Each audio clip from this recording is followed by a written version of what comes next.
We're going to walk through these various Greek verb paradigms.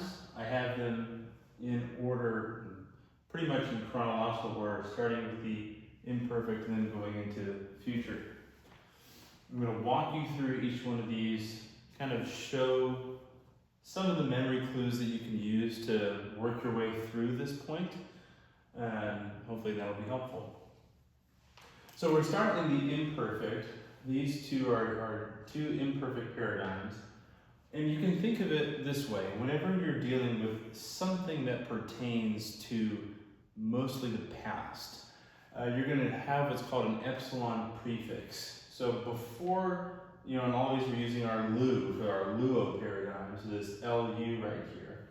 Before that, we're going to do an epsilon as a prefix. So it's an epsilon on all the way down.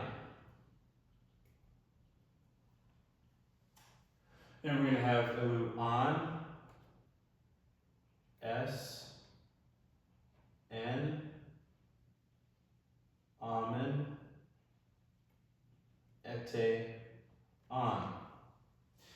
Now, one of the clues that you can use when you're moving from the imperfect active indicative, which is this imperfect active indicative, to the imperfect middle passive indicative, see this imperfect middle passive indicative, is look at this form you have right here for your first person plural, elu amen, amen.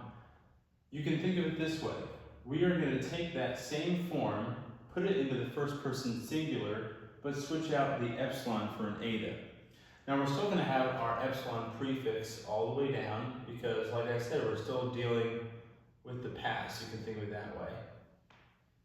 And so we're going to take this form, put it right here, but switch out that epsilon for an eta. So instead of elu amen, it's going to be elu amen. So then we have amen, u, eta, ametha, este, anta. So you can kind of see the relationship there. You have that amen to the amen. Now we're going to go into our aorist form. Now our aorist is still dealing with the past, right? So we're still going to have our epsilon prefix all the way down. Here, even in the aorist active indicative, which is what we're going to see first. So just go ahead and put your epsilon all the way down. Now, think of it this way. For both this aorist active and our aorist middle, think of it as the sigma form. Now, don't confuse that with what we're going to see later as the sigma infix for the future. But think of these as your sigma forms. So we're going to see sigmas start all the way down on both of these. So for this, it's going to be sa, sas, se, samen, sate, san. Now let's just stop there for just a moment so we can look at some of the similarities that we're seeing in the imperfect aorist, the imperfect active and the aorist active. Look at this. We have an S at the end of the second person singular for both of these. Here's an S, here's an as. We have for the first person plural, lots of similarities there. You have the amen and the samen. For the second person's ete, sate. You have the noon at the end of these. So you can see some similarities there, and we'll see those continue even into the middle. Again, still in the aorist, so we're going to have our epsilon prefix all the way down.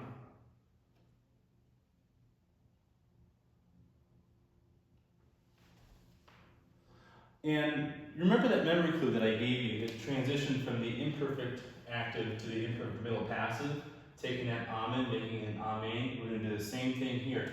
So instead of elu samen, it's going to be elu samen. So, sato, or sata, sametha, saste, santa. Now this is a good time to stop and really appreciate even more of the similarities. You see even more of them with comparing the imperfect middle passive to the aorist middle. Look at this. Ame, same, u, so, eta, sata, ametha, sametha, este, saste, anta, santa. Lots of similarities there. And that's helpful because if you can just recognize some of those patterns, you can kind of reverse engineer where you are in a given moment if you're trying to figure out what you're looking at in a particular Greek verb. Now here, going into, you see this API, that's our aorist passive indicative.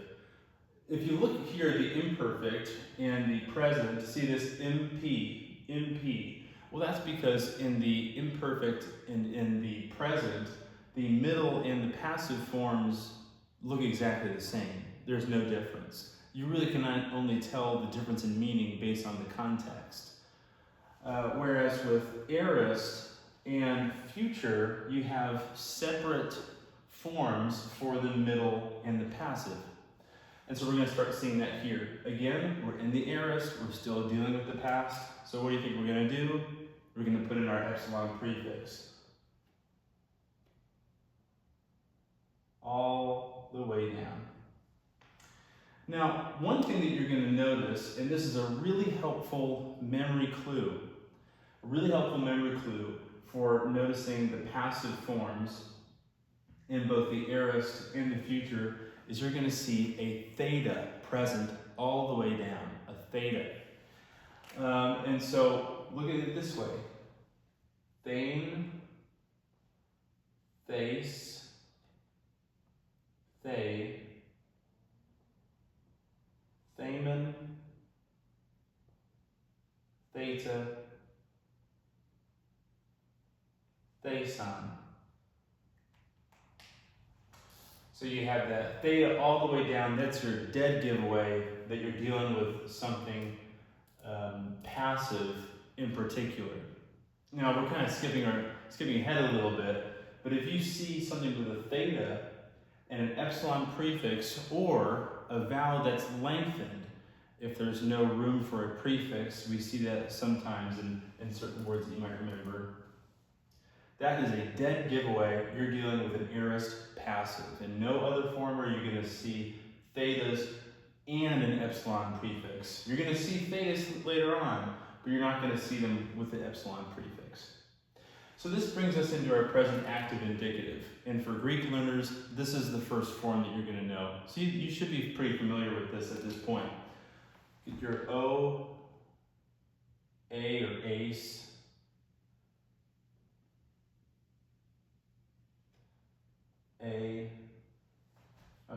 O ace A, thinking the movable nu, O ace A, amen, ete, usi. Isn't that funny? The one that you should be most familiar with, and that's the one that I goofed up on there. O ace A, possible movable nu. Sometimes you'll see it written like this, with a little nu in parentheses. O ace A, amen, ete, usi. And then going into our middle passive, remember, it's not like, well, I should say, it is like the imperfect in that middle and passive are one form. Here it's omai, a, etai, ametha, that's a bad theta, ametha, este, antai. Omai, a, etai, ametha, este, antai. Now we're moving into the future, and here's where we're going to start to see infixes. We've seen prefixes in the imperfect and in the aorist. In the future, we're going to see infixes. Now, if you're already very familiar with your present active and your present middle passive, you're going to know how to deal with these two very quickly. As long as you know there's going to be a sigma infix, and you know these forms down pat, you already know how to do these. So just go ahead and put your sigma infix all the way down. And again, it's an infix because it's fixed, you can think of it this way, it's fixed in the word, and this is a prefix because it's fixed pre or at the start of the word. So, future active indicative. Now, apart from this sigma infix, it looks exactly like the present active indicative. That's why I said if you know this, you pretty much already know this one. So you're going to say this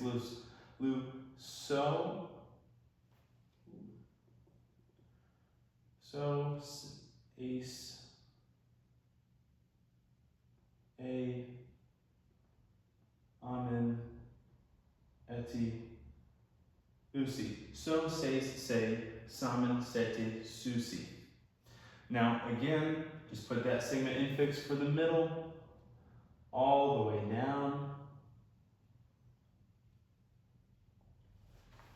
And as we're working with these sigmas, just as a reminder, if you have a sigma at the end of the word, it pretty much looks like your English S, whereas if you have a sigma in the middle or even the beginning of the word, it's going to look like this little O with a little bit of hair at the top. That's the way I think about it. So we have our so, say, samen, sete, susi. Again, just like the present active indicative with that sigma, we're going to do the same thing with the middle indicative. So it's going to be lose so my and then downward. O my, a, etai, ometha, este,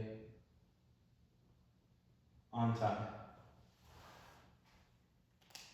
Somai, se, setai, samitha, seste, santai.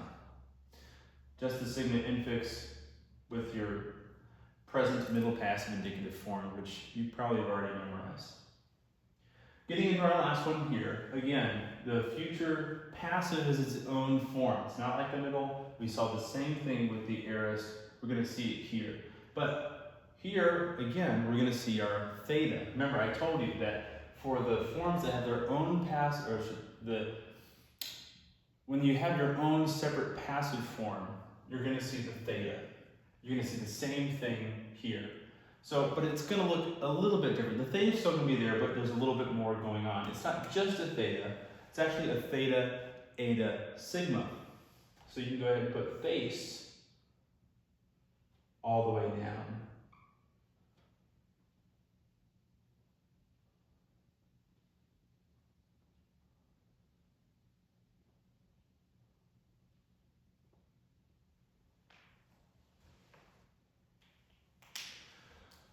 Now, at this point, it's pretty much exactly like the middle.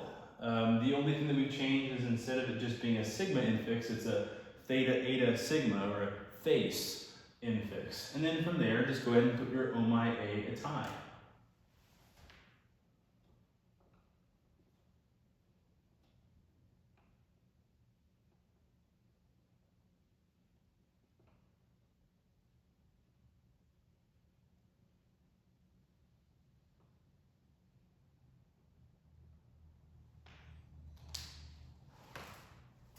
Theisomai, theise, theisetai, theisomethas, theiseste, that's a mouthful, theisantai. So it's pretty much the same thing as we already saw with the middle, which we already learned with the present middle passive, but instead of just adding the sigma, you're adding the theta, eta, sigma, and again, that theta is a dead giveaway that you're dealing with something passive. Remember, I told you that if you see the theta along with an epsilon prefix, you know it has to be aorist passive indicative. Well, you can kind of see the same thing. If you see that a theta, eta, sigma, dead giveaway, you're dealing with future passive indicative. So let's just look again at some of our memory clues for managing this thing, because this can look like a lot when you just see it all written out. I promise you, if you just do it again and again, and maybe some of these memory clues will help you along the way. So when you're moving from imperfect active to imperfect middle passive, remember, notice that amen to the amen. For me, I've noticed that if I can memorize, especially the first one in a sequence, that can kind of kickstart my memory. So I memorize these as, let's just go here, O, ace, a, amen, eti, usi. If I can get that O down pat, it kind of triggers a sequence in my memory. Or when I hear the oh my, I think oh my a atai, ameta este antai. It starts a sequence, maybe it'll do that for you too. So here, the elu amen into the elu amen, same thing here, samen to samen. If you see your epsilon as a prefix, again, I briefly mentioned that sometimes it's a lengthening of a vowel. If you see that there, you know you're either dealing with the aorist or the imperfect. Now there's going to be one situation, well I shouldn't just say one, but one primary situation where even that information is going to be a little tricky to distinguish between the imperfect and the aorist. You may be familiar with the irregular aorists, where they take your on, sn, am, eti, on endings, and looks exactly like this imperfect, but the change that you're going to notice is actually a change in the stem, a change in the stem itself to know, hey, I didn't memorize a word that looks like that. Well, if I didn't memorize a word that looks like that, and it's taken the on, sn ending, it's probably an irregular aorist, but that's a whole separate story. So just notice that amen into the amen, samen into the samen, epsilon prefix for things dealing with the past, your thetas for things that are passive, whether it's the aorist or in the future.